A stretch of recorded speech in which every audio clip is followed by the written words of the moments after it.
If the home remodelers you hired discovered a coffin beneath your garage, how would you respond? It's eerie, isn't it? That's what happened to this woman after all. Welcome to USA Stories channel. Do not forget to subscribe and activate the bell button to receive all new updates. Now let's go to the story. Erica Carner and her family made the decision to renovate their Richmond District property, and they had engaged the right professionals to carry out the work. They were unaware, though, of the surprise the renovations had in store for them. While clearing out the parking area, the construction workers discovered a lead and bronze casket hidden beneath the concrete garage. Startled, the staff got in touch with Erica right away. Kevin Boylan, one of the workers, stated, "The child's corpse still had flowers, roses, and all of the hair and nails that were there.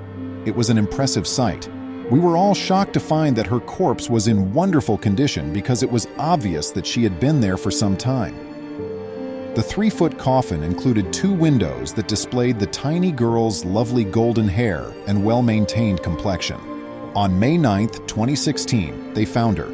The child's casket, upholstered in purple velvet, bore no marks to identify it. The girl's elaborate funeral was a testament to her affluent background, as seen by her casket. She wore ankle-high boots and a white crystalline dress. She had a purple nightshade flower in her right palm, and they had also woven tiny purple flowers into her hair. Inside the casket, her relatives also placed flowers, eucalyptus leaves, and baby's breath. With all of these, it was clear that the family genuinely loved the little girl, and they must have been devastated by her passing. The discovery of the coffin added credence to Erica and her family's worries. She and her husband have heard the sound of youngsters running about the house at least twice in the past few years. The 2 daughters of the marriage were either asleep or not there when the footsteps were heard. On 2 different occasions, we had contractors who believed they heard footsteps in both circumstances. Every time, the contractors would search the home for a youngster, maybe a mischievous one who would have run into the house from the park across the street. And the contractors discovered nothing both times. Erica remarked, according to the girl's relatives, these unsettling measures continued even after her body was discovered. Occasionally, we can still hear footsteps. I'm not sure where I feel on the afterlife, but if she was still here trying to figure out where she should be, maybe knowing who she is may help her find some closure and maybe even lead her to where she should be, with her family. If anything, we thought of her as a kind spirit. We're quite okay with her staying to play, she remarked. Erica reported the casket she discovered in her house to the appropriate authorities, but she wasn't prepared for the reception she received. She was informed by the medical examiner's office that she was now in charge of the child. Erica attempted to rebury the girl on her own, but encountered challenges when the city refused to take control of her. One issue was that she was informed she required a death certificate in order to get the girl's burial permission. And when she talked to an undertaker, he informed her that he would only take the girl's body for $7,000. When Erica contacted an East Bay archaeological firm, they demanded $22,000, which was even more expensive.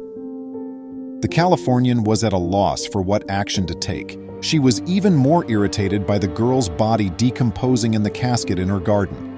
This occurred as a result of the seal being broken following the coroner's superior's order to open the coffin.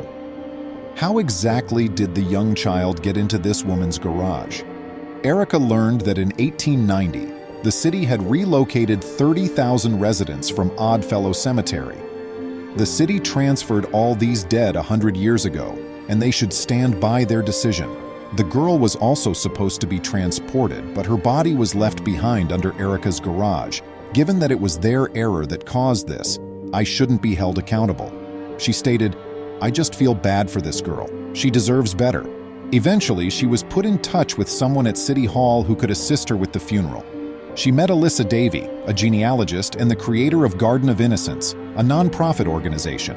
The group has assisted with the interment of the remains of unidentified children across California since 1998.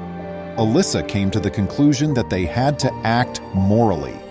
That girl belonged to someone's child. We needed to get her back. The way her parents clothed her was another indication of how much they loved her. You can sense how deeply saddened they were. We will also adore her. Alyssa might arrange for the money required to have the casket removed and put in a Fresno mortuary refrigerated for the time being. She was able to plan the entire funeral for the girl a few days later. Because Erica's family didn't think it was appropriate for her to be buried nameless, they gave her the name Miranda Eve. They made a gravestone that said Miranda Eve, the child loved around the world, for her funeral. Nobody will remember if no one expresses grief. Isn't that incredible? But Miranda's tale doesn't finish here.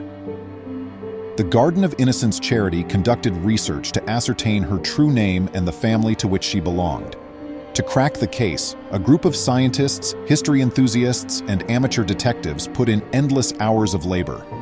To determine the layout of Oddfellow Cemetery at the approximate time Miranda was buried, the researchers had to locate a map of the cemetery. Fortunately, after hundreds of hours, they finally got lucky. At the University of California, Berkeley Library, they discovered a map of the former cemetery. This assisted them in reducing the field of applicants to just 2. To determine each candidate's family tree, the genealogist combed through centuries' worth of data, including censuses, births, marriages, properties, and deaths. When Seattle-based 65-year-old former employee Bob Phillips learned about the efforts being made to identify Miranda, he wanted to contribute. Bob looked into the candidates' families in the 1600s and then in the present day.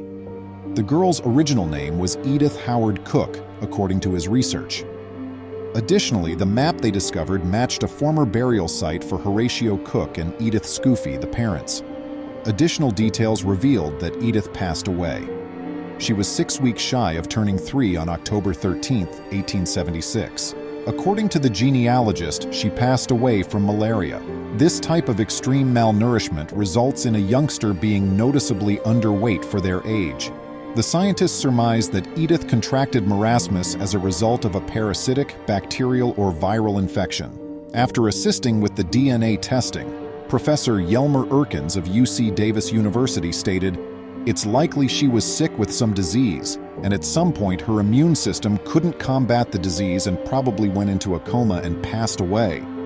The little girl's potential living descendants were the researchers' next area of emphasis, and they were successful in discovering one. Her hair strand's DNA was matched to Peter Cook, a resident of Marin County. Peter is Edith's 82-year-old grandnephew.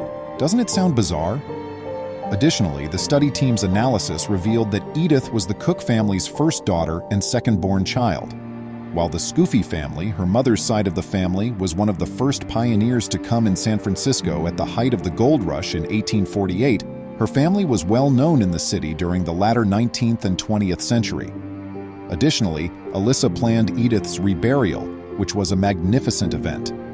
In addition to coming from all around California to pay their respects, these individuals also contributed the items needed for Edith's burial.